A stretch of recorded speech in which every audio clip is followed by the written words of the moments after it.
Intro to crypto. So excited to be with you guys on a Friday. Got a special guest over here, Mikey Muscles. Michael Christopher, give me 1 second just to fix things up on the cam. I'm gonna make sure on there. Did we go live, by the way, on Facebook? We did go live on Facebook. As a matter of fact, we're gonna have to pause Instagram for 1 second. Come back to it, because here's what happens while we're live over there. We're gonna come here. Edit privacy, make this public, save it, save audience. We're gonna come back to the live. All right, on Instagram. All right, so Hello again.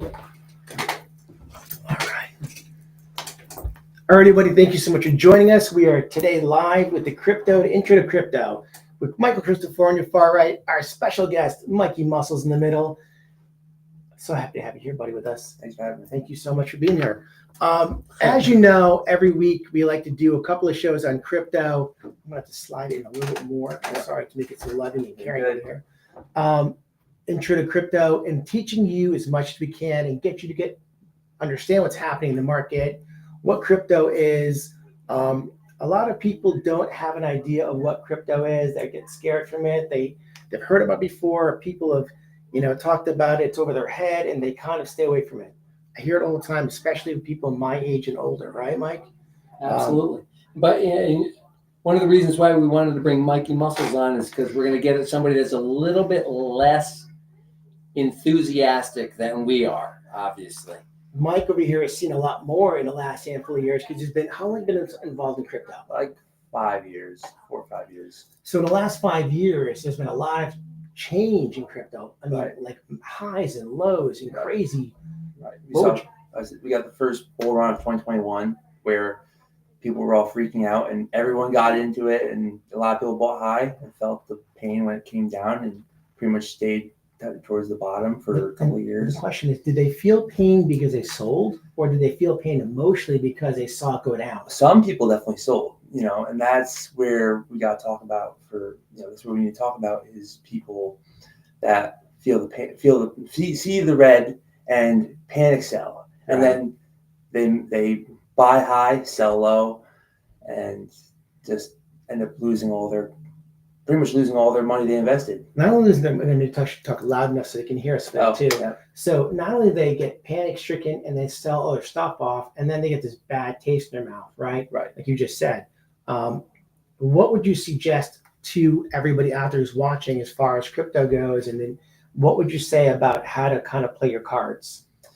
I would say that if you are buying into this crypto, you should be looking for you should be buying in with like money that you're willing to see get lost out there, because Absolutely. you're not gonna always see gains right away. You might see gains right away, but you need to be prepared to see the red, or else You have a panic attack. yeah, you're gonna get panicked. Unless you're playing the crypto every day on a daily basis, what they call that, where someone's in there, a day trader. Day trader, yeah. If you're a day trader, it makes a huge difference versus somebody who's going to invest like in the stock market. Right. You take a portion of your income and you, let's say, put 5, 10, 15, 20% towards your stock market. You're not watching the stocks every day.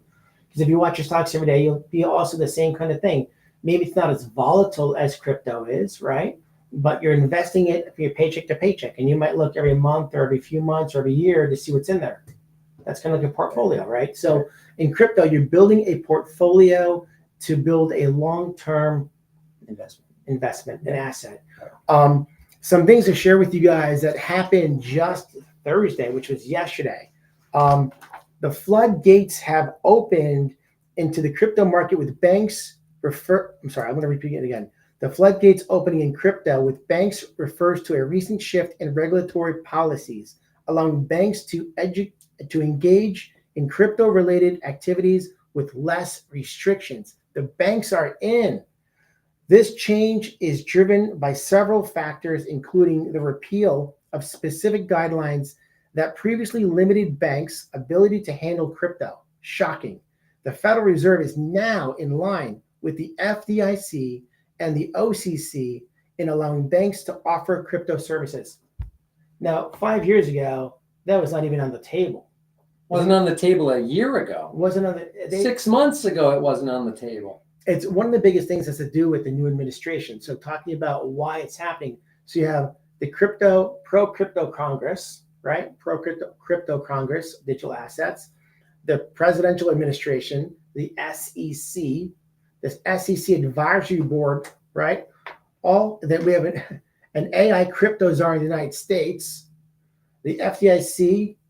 We have a lot of green lights with the FDIC, the Fed, the FDIC, the OCC, the CFTC, and the SEC are all green lighted for crypto, which gives the ability now to get involved in crypto with a different kind of mindset. Again, like you said, don't go in thinking it's going to be all roses and unicorns and rainbows right now, right?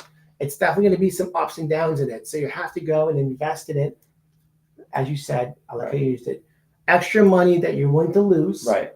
And you have to make sure that you're looking at it. It's something that is going to be the long-term goal. I think within 10 years, personally, that we're going to see a massive change in what is going on with crypto and regulatories in the sense of everyday conversation and money. And he's being really conservative at 10 years. I don't think you're even going to be close to 10 Well, you years. need to be strategic on which cryptos you invest in, because there are ones like me I have invested in where they are a fraction of what I originally invested in 5 years ago. like a Shiba Inu or like a Doge or something like that has had so much volatility.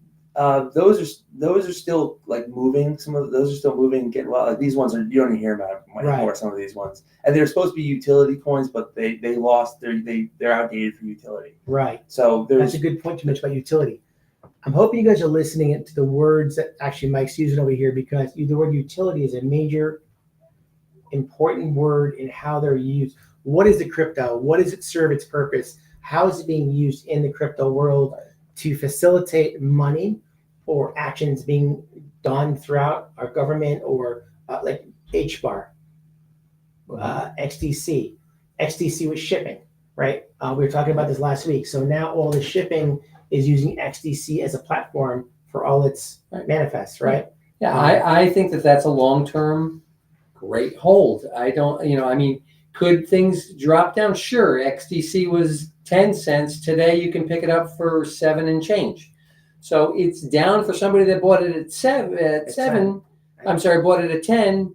But what about when you buy them on the low at 2.5 cents earlier, or late last year, whenever you were able to pick them up for as low as 2.5 cents? Hold on, a month ago it was 5.5 cents for XDC, right? I picked the little up at 5.5 cents. Now it's 7.5 cents.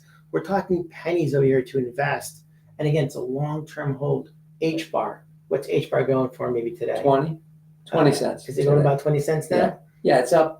It's at a 30-day high right now, is where that was. But yeah, you could have picked that up 25% lower a week ago. Right. Banks can now offer a wide range of crypto-related services, including custody solutions, stablecoin-related activities, and participation in distributed ledger networks.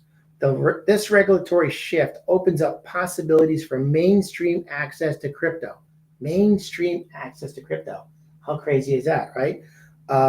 You have, let's see, with banks potentially offering crypto investment products alongside traditional accounts. You're going to walk into the bank and you're going to have a guy sitting there going, hey, would you sit down and invest in crypto today? How crazy is that? And pay an interest rate as well. And pay you an interest rate on what you already have bought for cheap. Financial advisors can now recommend compliant crypto products to their clients, further expanding institutional participation. I mean, I remember last year talking to my financial advisor saying, hey, can I buy crypto with you? And they have like stocks that you can buy that involve Bitcoin, Ethereum, and things like that, right?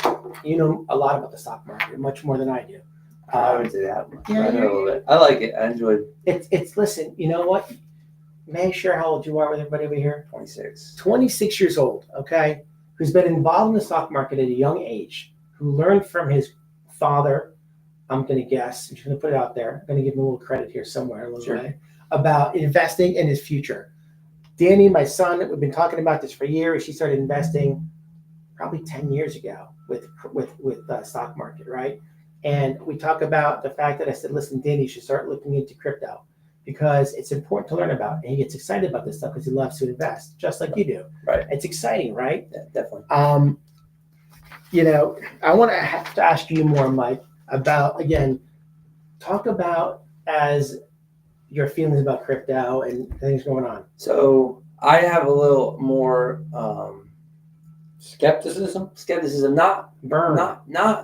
I still am an investor in crypto. Every week I still been buying more, even though because like XRP, for example, was at $3, whatever. Now it's on discount for $2 or $2.20 right now. Yes. I still like it at $2.20, but do I think that it's going to go to these crazy numbers that these people online portray it to be at like anytime soon? At least, like, probably not. I would not bet that it's going to go to these crazy numbers of $100 or whatever it is saying anytime soon. But I do like it for short term. I do like it in the short term if we are still in the 2025 bull run, which I believe we will be. But like, for example, in 2021, you saw a lot of this pattern. We go through like every 4 years, there's a bull run that we go through. 2021, everyone was saying, for example, Dogecoin, $1. We're going to hit $1 with Dogecoin. Dogecoin was a meme coin, if you don't know what it is. It ran up to about like 70-ish, 70 something cents. Never made it to that dollar. So many people that are holding on for that $1 ended up riding it all the way back down to, I don't even know what down to. 15 cents, 20 something cents. like that, yeah. Now, if you bought it at half of a cent, you're doing good. But some people are buying it up there at the 60 cent looking for $1, So that's just how I see it. And I'm like, okay, if you're coming in new, you need to be prepared. And if you're in the stock market, you kind of already understand this. The greed for some people for trades of the money, they see the money and they want more. Yeah. And they have this plan in their head that they're going to take their initial investment out and be, okay, I took my initial investment out, now I'm going to ride out. And they never do it because they see the money and they go, oh, I got 10x, now I want 20, now I want 30. And they see it, and then next thing you know, bull market ends. Now we're taking a steep decline. Us investors don't care because we're sitting back watching it go. But if you're not prepared for that, then you're going to feel some pain and you're not going to be prepared. That's absolutely true. Speaking of that, you mentioned something about the different kind of crypto coins. Your father is one of the things he always talks about is buy blue chip type of cryptos, right? Right. So like the meme coins, which have a lot of volatility because it's only worth what people think it's worth per se. It's not a utility type thing, right? So that's a little different, and you have to understand what meme coins are versus utility, like you mentioned before. And buying a blue chip type crypto, which is going to be something that has utility. There's a reason why how it works and how it manipulates the system to increase in value and the value of it because of what it's doing to help, let's say, the economy per se. That's going to be something. And Michael, and you haven't said much over here, but I don't mind not talking for a day. So let's that's talk good. about and just kind of throw some blue chip type, things over here we're talking about for crypto. Well, I mean,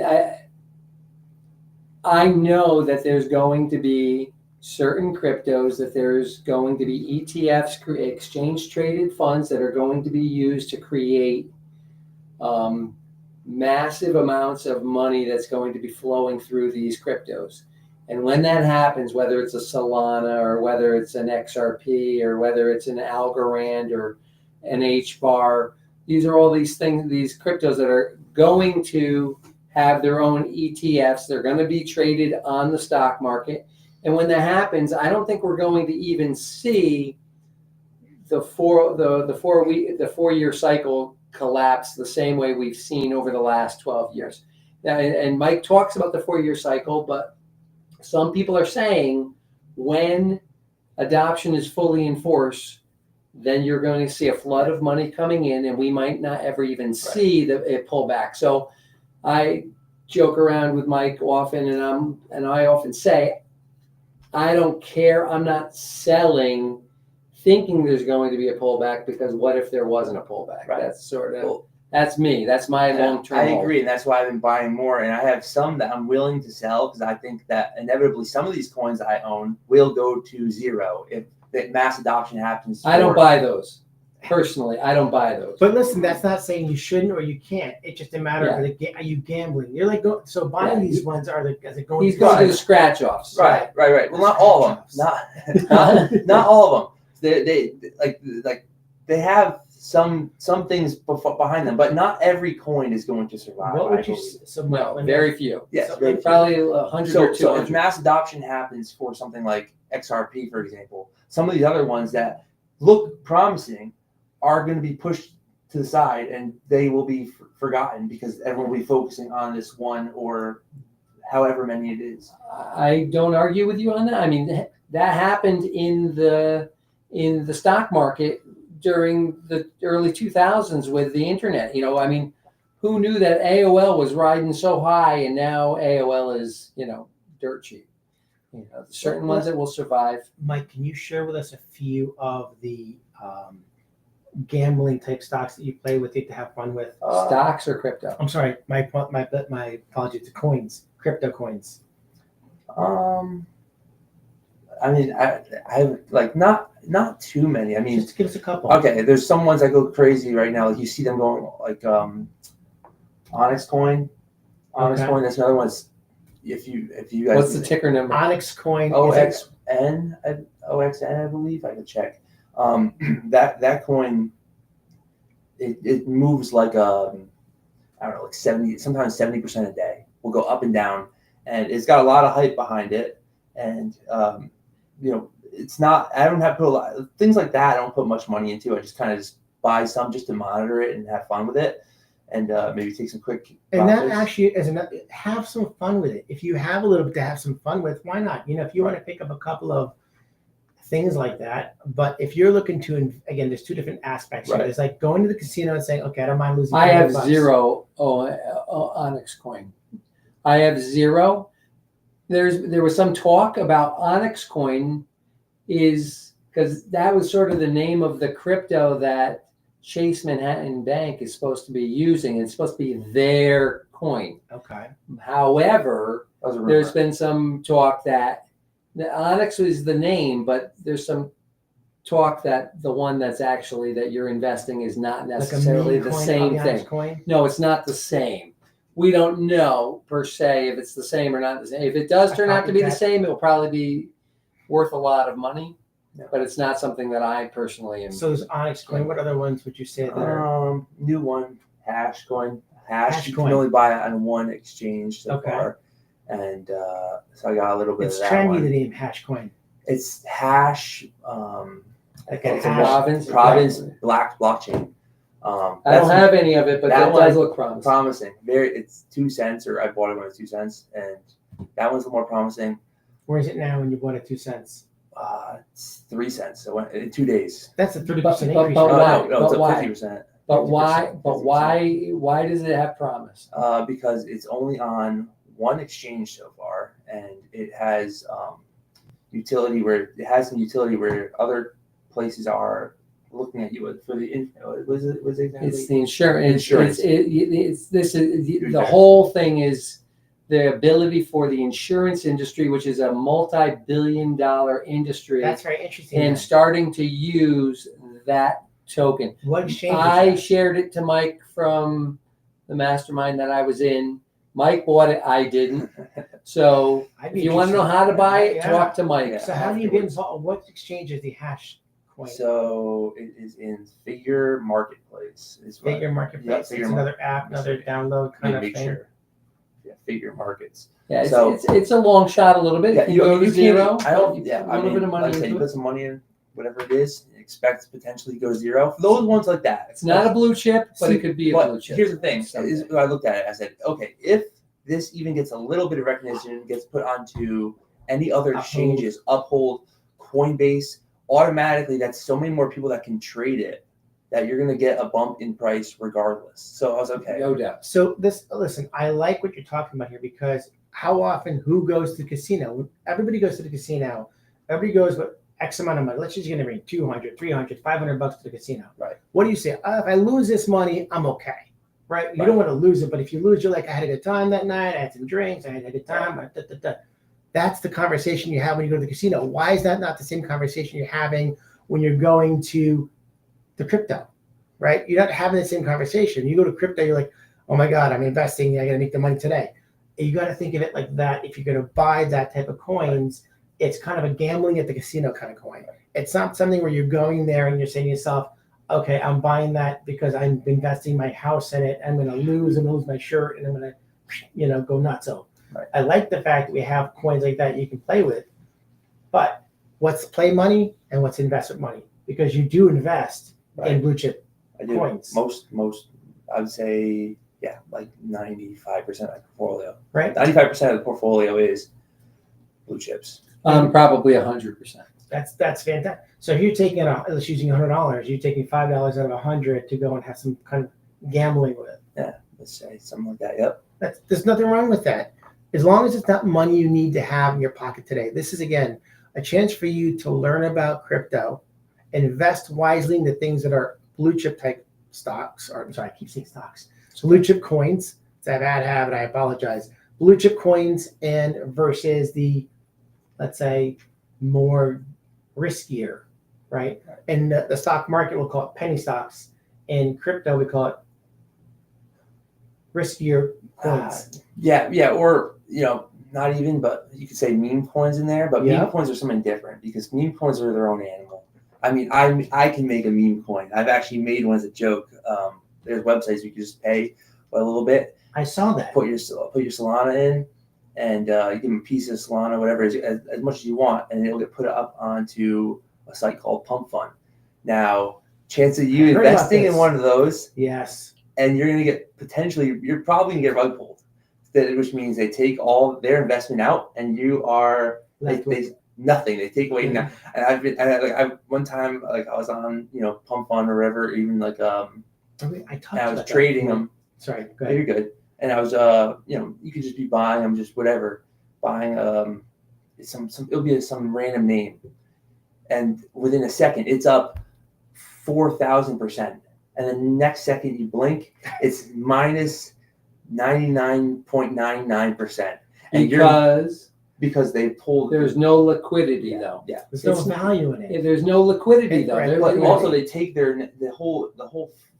they take their entire investment out, and a lot of times these people they own maybe they'll leave 20% of the shares open for people to buy. Right. Not shares, but there we go again. Coins. Coins. So they leave 20% of the coins for people to buy, and they own 80%. So when they pull their whole investment out, the floor is pulled, and you lose everything. Your $200 investment there is down to 20 cents. 20. Yeah, you got $1. That's the reason why I don't do it. Then you're gonna pull it out on your Phantom wallet, and it won't even let you because you don't have enough money to pull it out. But you did it for fun. You did it for fun. You didn't do it because you thought you were investing and making a meme coin and it's going to go to the moon. Right. It was something you did for people fun. do. Right. I mean, but listen, I was talking to Danny's. One of Danny's. That's not fun to me. No, Yeah. I'd rather buy a scratch off for $1 or $5 if I'm going to let it go to nothing anyway. Put me right into the scratch or a off. good bottle of bourbon that you can enjoy over some time. Yeah.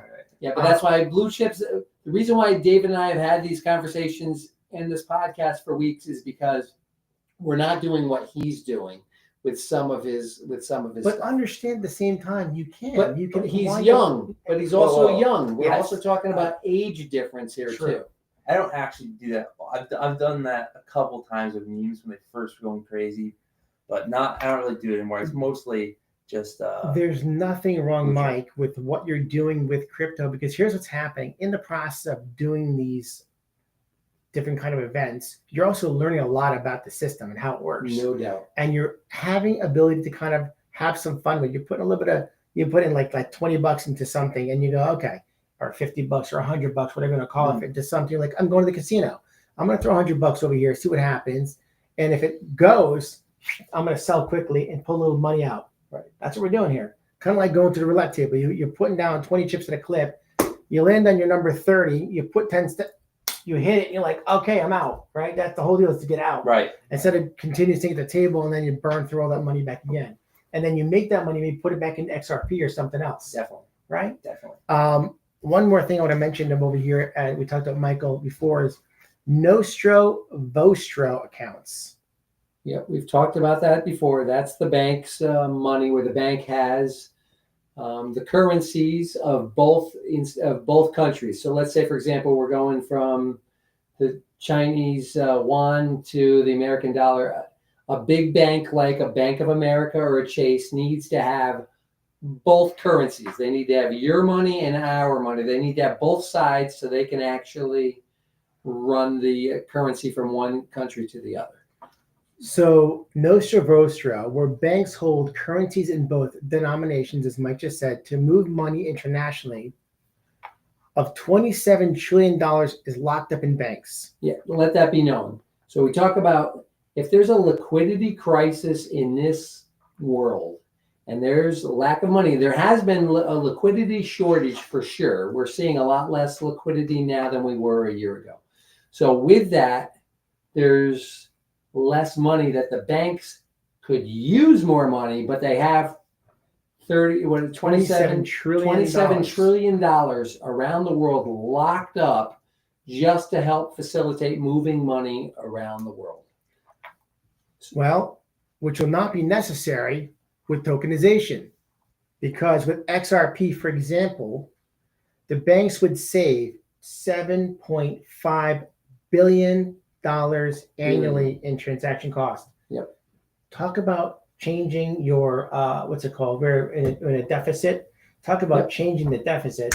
Yes. Boom. Yeah, and that's just the reduction in the fees at 7.5 billion. But now they're also releasing $27 trillion to be able to use for other investments around the world, which would give us a lot more liquidity that would benefit all of us.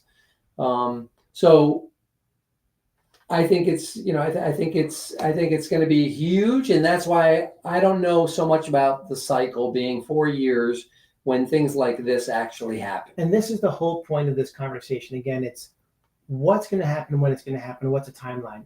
I'm going to say within 10. You're going to say within 3. I love the 3 number. I love it to happen in 3 years. I think it's going to happen in 2 to 3 also. But in my mind, I'm thinking 10. If I put 10 out there and it happens sooner, amen, hallelujah, I'm a happy guy. I just like to have a very conservative view on my investment, because I don't want to be disappointed as quickly. But reality, if you're watching and listening and seeing what's going on in the background of the crypto industry, it is so important to start learning. Again, you guys are out there watching. A few of you have been reaching out to us on a daily, asking us questions. I'm so excited, and I love having that opportunity to speak with you and help you get involved and learn about it. Again, remember one thing, this is not financial advice. None of this is financial advice. We need to make sure we disclose that to you guys. But understand that you have a chance to learn today something you've never had a chance to learn before, or didn't take the time to learn about it. And if you're one of those people, this whole reason we're doing this today is to help you specifically out, to get you to open up to the opportunity to invest and learn about what cryptocurrency, digital assets are, because it's happening. You're not hearing about it in the news. They're not talking about it. Typically, what you hear in the news is 6 months later than what's actually happening. And that happens in real estate all the time. They'll talk about the real estate market. It's 6 months ago. It's not the current conditions. And that's a very tough thing when you're on the 6 month. If you're 6 months behind this thing when it happens, you're going to be upset about it. And if you have an opportunity right now to get involved in something that is going to be a major movement in the country, the world, and all around you, and you didn't take that shot, have that knowledge. Don't call us. No, it's going to be that. It's going to be that. It's going to be that story that, I watch these guys talk about in the podcast, and I was thinking about it, but I got busy doing something else, sidetracked. I didn't do it, and then I lost. If I would have invested $1,000, I would be a gazillionaire today. And because of these today and the computers today, when I was looking at, when I used to hear Glenn Beck talking all the time about Bitcoin when it was $300, and I was like, I don't have an idea how to buy Bitcoin. Right. But with this today and the apps that are on our phone and on our computers, it's as simple as can be. So don't let that stop you. Mike, you just mentioned one that I'd never heard before. Again, that's with the Onyx coin and this other app. I mean, we just talked about Flare the other day. I didn't know what Flare was. Flare's another coin. Do you buy Flare? Yep, I'm in the Bifrost wallet. I could buy Frost. So Flare's another very inexpensive crypto coin. I think it's about 1.5 pennies. Now, again, you throw $500 or $1,000 at it. If you say, like, if I was going to the casino, $300 or $200 to purchase, and you buy it. And then, by the way, with the Flare Bifrost wallet, Bifrost wallet. what they call now staking it. Which, Michael, can you explain to us again what staking is? I know you probably know, Mike, what it is, but can you go over the whole staking thing? What happens? I mean, staking is that you're literally putting up that crypto that you purchased into a pool that allows for the I don't want to say the liquidity, but it's helping to facilitate the actual blockchain's function. So they pay you a dividend, they pay you interest on that in order to, the longer you put that in there to Weekly stake and it. monthly. Yeah. Right? Yeah. How about when you put money in the bank? Right? And when you put money in the bank, they give you interest on it. Maybe it's 2%, maybe it's 1%, maybe it's 3%. And the reason why they're giving you money on that money that you put in the savings account is the same kind of thing as staking. Very similar to staking, right? And if you walk in the bank and they listen, how much money in your account? You carry 25,000 in the bank on your account.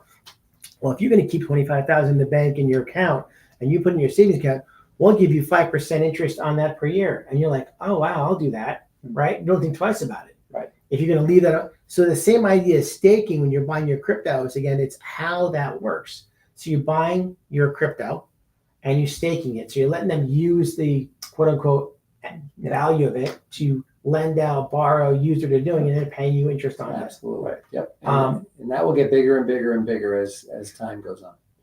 Well, go ahead, Mike. Technically, it's not risk free, but Right. it's depending on where exchange you're in, and like for Coinbase, I mean, I've never lost a penny on staking. I would be. I'm not very worried. I have money staked in certain coins, and the thing is, it also fluctuates. So certain coins are stuck. Like for example, Tether, US dollar Tether, they give you 4.5%, I believe, is annual based off of the money you have in there on that coin, and that's not going to move. That's a stable coin, so that's $1. They don't need to do that. Hold on, I'm happy you mentioned that.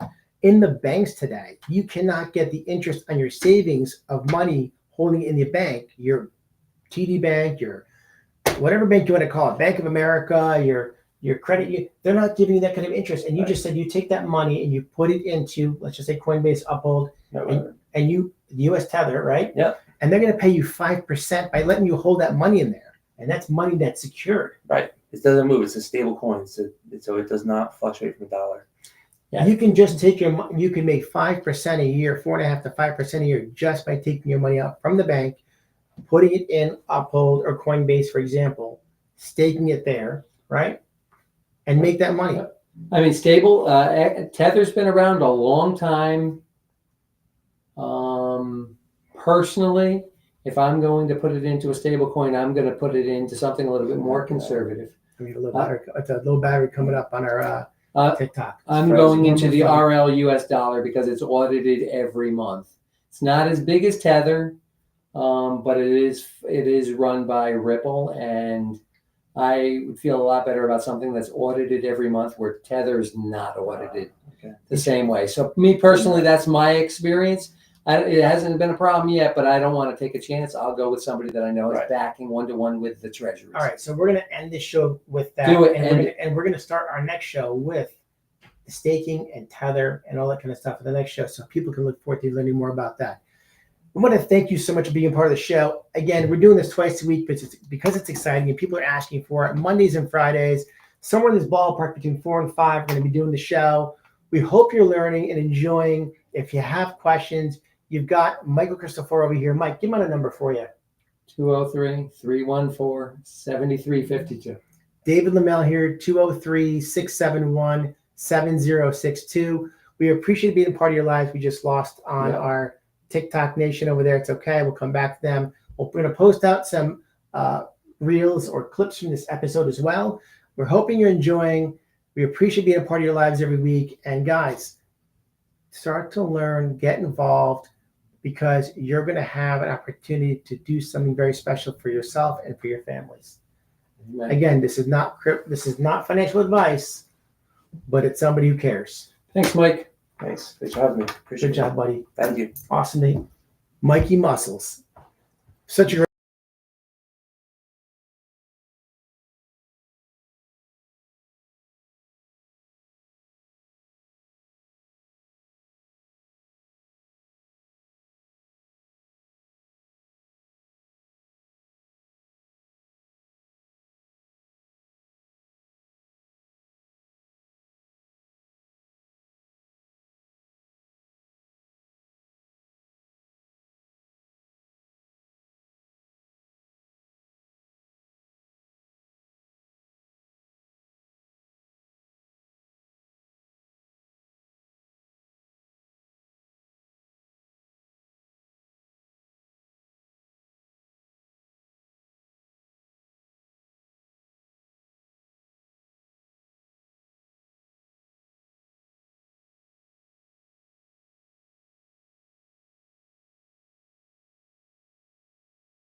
all right. So, it's still live. It's still live here now. It's still recording.